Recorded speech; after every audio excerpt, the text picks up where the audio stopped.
द्वादश के बच्चों का अकाउंटेंसी के आज के वीडियो लेक्चर में हार्दिक स्वागत। आज हम पढ़ेंगे अंशों के कटौती पर निर्गमन पर प्रतिबंध, prohibition on issue of shares at a discount. देखिए, कंपनी अधिनियम 2013 की धारा 53, इसके अनुसार कंपनियों को अपने अंशों की कटौती पर निर्गमित करने की अनुमति प्रदान नहीं की जाएगी।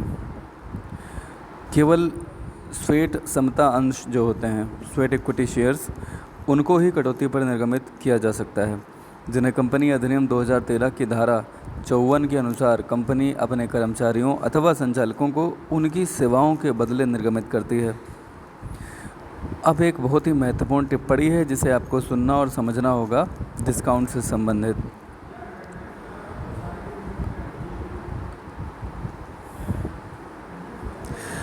देखिए, कंपनी अधिनियम 2013 की शेड्यूल 3 में स्थित विवरण में मिसलेनियम एक्सपेंडिचर शीर्षक नहीं है। मिसलेनियस एक्सपेंडिचर शीर्षक पहले होता था तो उसमें डिस्काउंट वगैरह, शेयर डिस्काउंट वगैरह दिखाए जाते थे, लेकिन शेड्यूल 3 में तो ये शीर्षक ही नहीं है। क्यों नहीं है?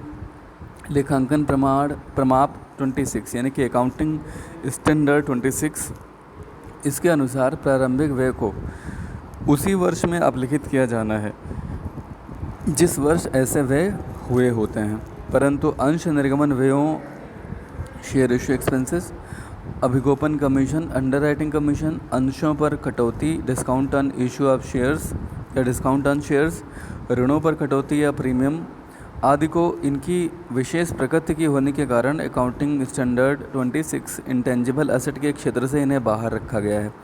इन मदों को इनसे प्राप्त लाभ की अवधि प्रायः 3 से 5 वर्षों में अभिलिखित किया जा सकता है। ये अकाउंटिंग स्टैंडर्ड 26 कहता है, कंपनी अधिनियम नहीं कहता। कंपनी अधिनियम क्या कहता है? जिस साल इस तरह के व्यय होंगे उनको उसी साल अभिलिखित करना होगा। अगर सिक्योरिटी प्रीमियम रिजर्व है तो उससे करेंगे, अगर कोई और कैपिटल रिजर्व है उससे कर सकते हैं, नहीं तो प्रॉफिट से करेंगे। Institute of chartered accountants of India द्वारा शेड्यूल 3 के विषय में जारी किए गए दिशा निर्देशों के अनुसार उपरोक्त मदों के अभिलिखित न किए गए हिस्से को स्थित विवरण के संपत्ति पक्ष में other current non current asset के शीर्षक के अंतर्गत अनअमोर्टाइज एक्सपेंसेस के रूप में दिखाया जा सकता है। इसमें जो भी राशि आगामी 12 माह में अभिलिखित की जानी है उसे आप अदर करंट एसेट के शीर्षक में दिखाएंगे। किसमें? अदर तो हैं लेकिन करंट एसेट हैं। और जो राशि 12 माह के पश्चात अभिलिखित की जानी है, यानी कि जिसे अभिलिखित करने में 12 माह से ज़्यादा का समय लगने वाला है, उन्हें अदर नॉन करंट एसेट के शीर्षक में दिखाया जाएगा। ठीक है, लेकिन वर्तमान स्थिति ये है कि आप उसको राइट ऑफ करेंगे, यथाशीघ्र करेंगे। क्वेश्चन में अगर ऐसा कुछ कहा गया है कि 3 साल में राइट ऑफ करना है तो फिर उसे ही फॉलो किया जाएगा।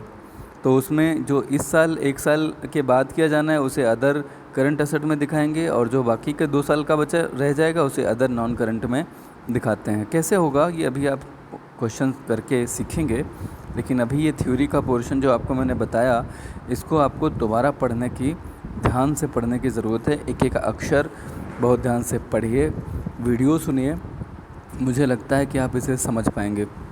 देखिए, पूंजीगत हानि के रूप में कटौती का लेखा जब इसकी बात आती है तो हमें सबसे पहले इस बात पर ध्यान देना होगा कि अंशों के निर्गमन पर कटौती दरअसल ये पूंजीगत प्रकृति की हानि है। इसे आप पूंजीगत यानी कि कैपिटल नेचर्ड लॉस बोल सकते हैं या कैपिटल लॉस बोल सकते हैं।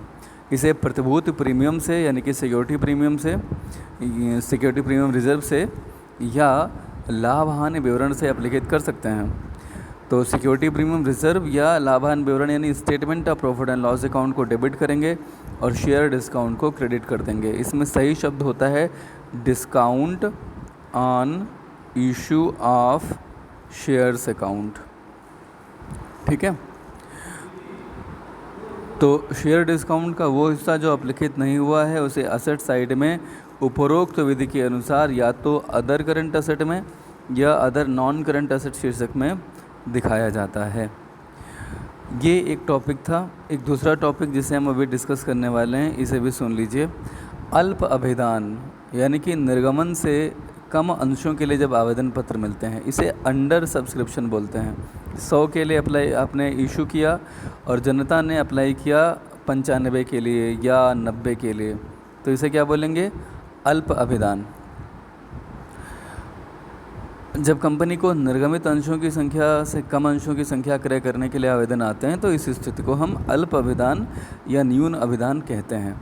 देखिए, ये मैं अभी जब बता ही चुका था, तो मैं दोबारा इसे इसलिए पढ़ रहा हूँ क्योंकि जब आपसे लिखने के लिए अपेक्षा की जाएगी तो आपको यहीं से ये वाक्य मिलेगा जो आप लिख पाएंगे। इसीलिए आपके लिए ये ज़रूरी कि आप इसे पढ़ें, ठीक है।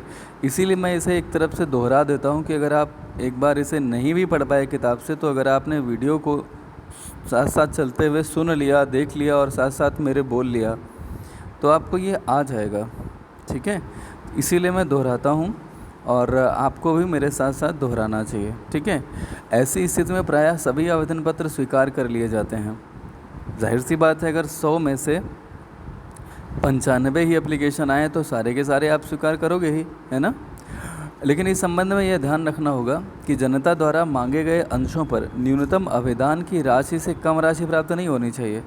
जैसे कि अगर आपने 100 इशू किए हैं तो कहा गया जाता है सेबी की गाइडलाइंस हैं कि 90% होना चाहिए, तो कम से कम 90 होना चाहिए।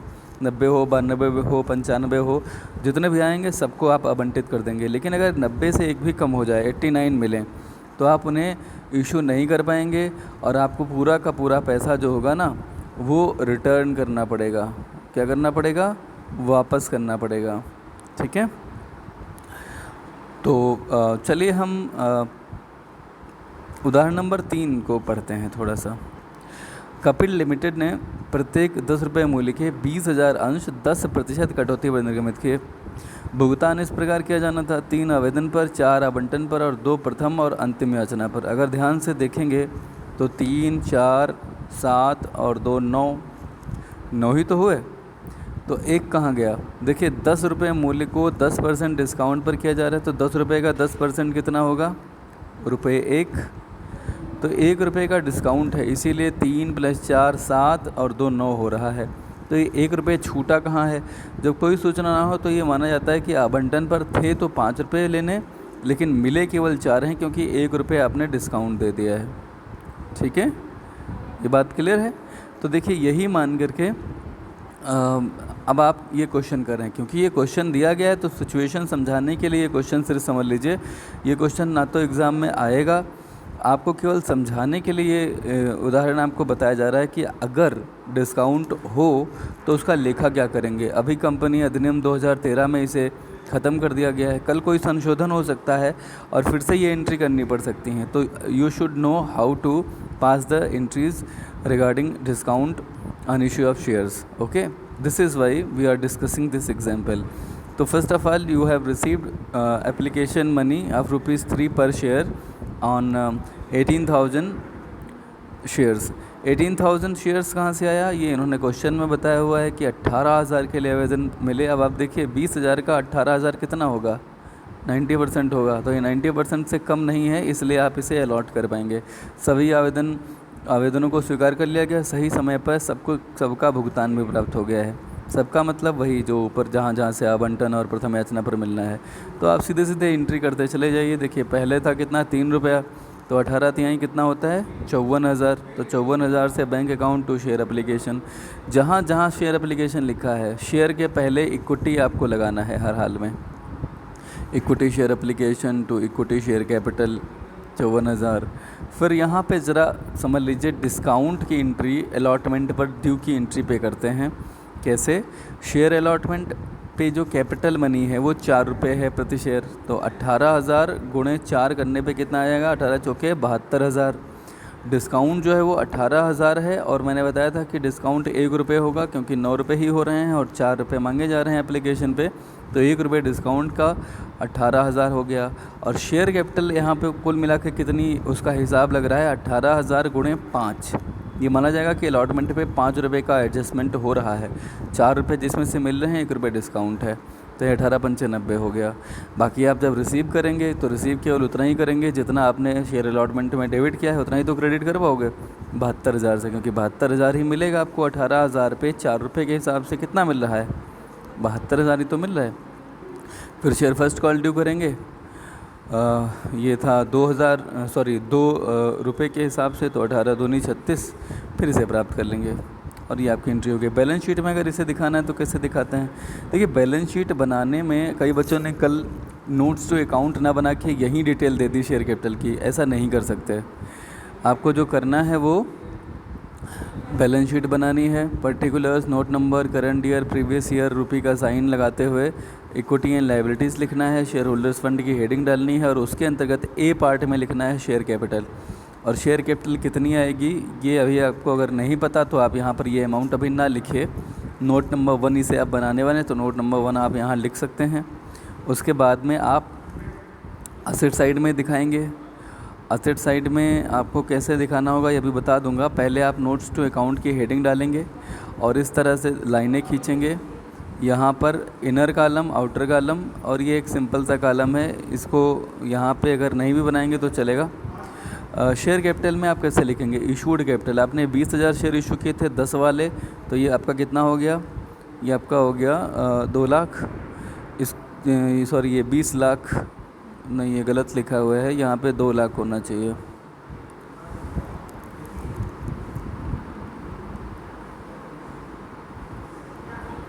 This is 2 lakh, right. Then subscribed and fully paid capital कितनी है? 18,000 शेयर के लिए सब्सक्रिप्शन आए, 10 से मल्टीप्लाई करके 1,80,000 हो गया। अब अनअमोर्टाइज्ड एक्सपेंसेस, शेयर डिस्काउंट जो है वो अनअमोर्टाइज्ड एक्सपेंसेस हैं, तो ये कितने के हैं? 18,000 के हैं। और कैश एंड कैश इक्विवेलेंट कितना है? कैश एंड कैश इक्विवेलेंट निकालने के लिए आपको कैश अकाउंट बनाना होता है, वो आप बनाएंगे तभी जान पाएंगे। तो उसके लिए कैश अकाउंट बनाना होगा 1,62,000। अगर नहीं बनाना चाहते हैं कैश अकाउंट तो आपके पास एक विकल्प होता है कि आप इसे यहाँ पे कहीं पे भी रफ हेडिंग डालिए वर्किंग नोट, और उसमें या यहीं पे आप ब्रैकेट लगा लीजिए। चलिए बता देता हूँ। पहले आपने सबसे पहले कितना रिसीव किया था? सबसे पहले आपने रिसीव किया था 18,53,54,000, फिर आपने रिसीव किया था 72,000 और फिर आपने रिसीव किया था 36,000। अब आप इनको जोड़ लीजिए तो कितना आएगा? 4 2 6 6 12, 5 7 12, 3 15 और 1 16। तो ये आपका रकम हो गया ना कैश एट बैंक का। अब ये 2 चीज़ें असेट साइड की हैं, लेकिन नोट्स में तो आप बनाएंगे इन्हें। तो देखिए, आपने सबसे पहले लायबिलिटी साइड में क्या करा है? शेयर कैपिटल में 1,80,000 लिख लिया है, जो कि नोट नंबर 1 से आपको यहाँ पे पता चला था। ठीक है। उसके बाद में आप असेट साइड में आएंगे। यहाँ से ये असेट साइड है। असेट साइड में आपने लिखा other current non current assets unamortized expenses. ये सारे के सारे अनअमोर्टाइज्ड हैं। अभी हमें नहीं पता कि इसमें कितना करंट है और कितना नॉन करंट है, इसीलिए एक साथ डाल दिया है ये। ठीक है ना, क्योंकि इसकी कोई सूचना नहीं है कि आप कितना राइट ऑफ करोगे कितना नहीं करोगे। वैसे ही अलग अलग आते हैं, अदर करंट असेट अलग आता है, अदर नॉन करंट अलग आता है, लेकिन एक साथ डाल दिया सुविधा की दृष्टि से। ऐसा किया जा सकता है। 18,000। और करंट असेट के अंतर्गत कैश एंड कैश इक्विवेलेंट लिखा जाता है। कैश के लिए यही लाइन लिखी जाती है, कैश एंड कैश इक्विवेलेंट्स। और उसमें 1,62,000 कैसे आया मैं आपको अभी टोटल करके बता चुका। तो ये था आपका एक एग्जाम्पल। इसमें कुछ बातें इन्होंने और समझाई हैं, इसको और ध्यान से सुनिएगा। जो अंश निर्गमन व्यय होते हैं, शेयर इशू एक्सपेंसेस या अभिगोपन कमीशन यानी कि अंडरराइटिंग कमीशन, या यही discount on issue of shares, इनको विशेष प्रकार की मदें मानकर अकाउंटिंग स्टैंडर्ड में इंटेंजिबल असेट, अकाउंटिंग स्टैंडर्ड 26 यानी कि इंटेंजिबल एसेट्स के क्षेत्र से बाहर रखा गया है। इन मदों को 3 से 5 वर्ष की अवधि में अभिलिखित किया जा सकता है। इन व्ययों को अभिलिखित ना की गई राशि को आप अनअमोर्टाइज्ड पोर्शन ऑफ सच एक्सपेंसेस को आप क्या करने वाले हैं? अदर करंट असेट में या अदर नॉन करंट असेट में शो करते हैं। 12 महीने के भीतर अभिलिखित की जाने वाली राशि को आप अदर करंट असेट में, और 12 माह के बाद की अभिलिखित होने वाली राशि को अदर नॉन करंट असेट में दिखाते हैं। ये रिपीट किया गया है यहाँ पर, ये एक्सप्लेन करते हुए, इसीलिए दोबारा इन्होंने बता दिया कि आपको कोई कन्फ्यूजन ना रहे। एक तीसरा टॉपिक आज का वो ये है कि नकद के अतिरिक्त अन्य प्रतिफल के लिए अगर आप अंशों का निर्गमन करते हैं तो क्या एंट्री होगी। देखिए, मैंने पहले भी बताया कि कंपनियां जो होती हैं, कभी कभी कंपनी कोई संपत्ति क्रय करती है तो विक्रेताओं को नकद मूल्य ना दे करके उन्हें अंश दे देती है अपनी कंपनी के।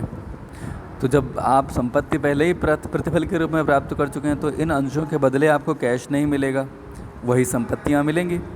तो इसे ही आप बोलेंगे अंशों का नकद के अतिरिक्त अन्य प्रतिफल के बदले निर्गमन करना। जनरली ये व्यवसाय को क्रय करने के बदले जो वेंडर्स होते हैं उनको दिया जाता है, प्रवर्तक जो होते हैं उनको, या अभिगोपक के कमीशन के बदले में शेयर दिए जाते हैं। तो अगर आपने संपत्ति क्रय किया है तो asset account debit to vendor account, ये आप पहले भी पढ़ चुके हैं। अंशों के आवंटन पर आप क्या करेंगे, vendor debit to share capital account. अगर ये प्रीमियम पर हो तो vendor debit to share capital to security premium account. और अगर ये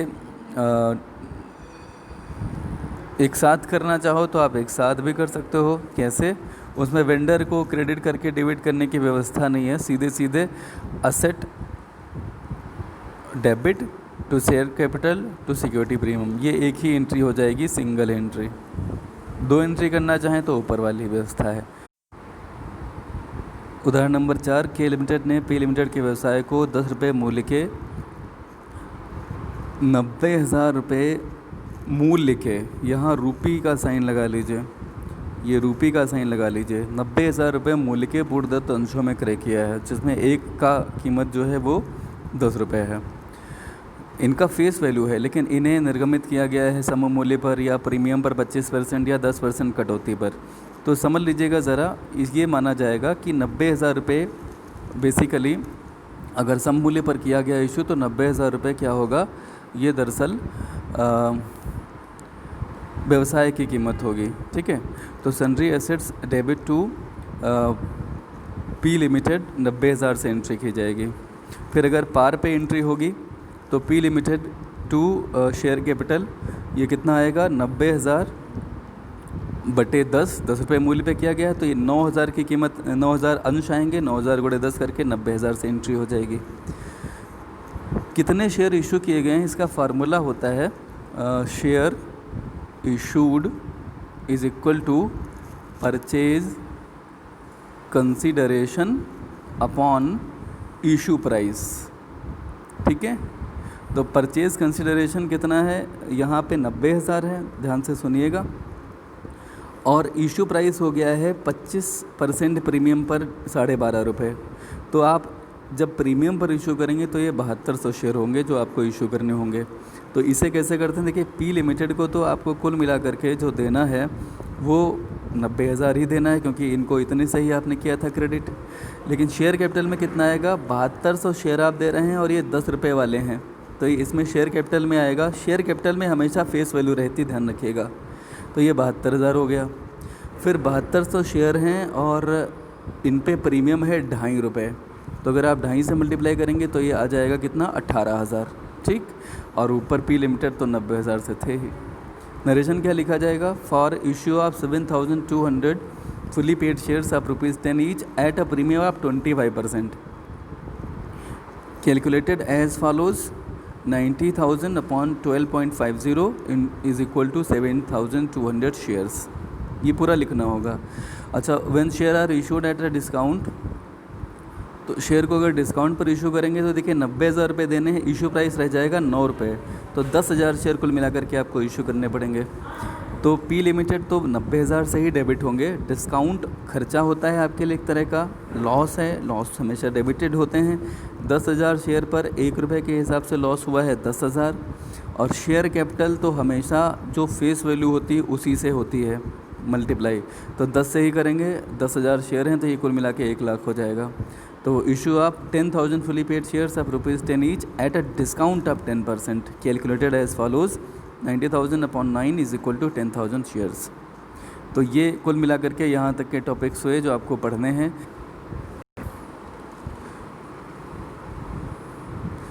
गर्ल्स, आज के होमवर्क के तौर पे आप सभी से मेरा यही कहना है कि 1 से लेकर के 9 तक के क्वेश्चंस आप कर लें। इसमें अगर कोई क्वेश्चन आपका छूट गया हो तो उससे पूरा कर लें। दूसरा, आप जो ये छोटे क्वेश्चंस हैं ये 1 से लेकर के 6 तक के क्वेश्चंस, जिसमें 3 और 4 को छोड़ करके आप पहला दूसरा कर सकते हैं, 5, 6 ये क्वेश्चंस आप कर सकते हैं। ठीक है, तो ये 4 प्रश्न 1, 2, 5, 6 आपको करने हैं, और 1 से 9 तक के प्रश्न आपको दीर्घोत्तरी करने हैं। इतना कर लीजिए आज। और ये जो टॉपिक एग्जाम्पल में समझाए हैं, इन एग्जाम्पल्स को अच्छे से समझ लीजिए और जो जनरल एंट्रीज़ हैं नोट्स के तौर पे उन्हें अपने नोट्स में शामिल कर लीजिए। ठीक है, आज के लिए इतना ही फ़िलहाल।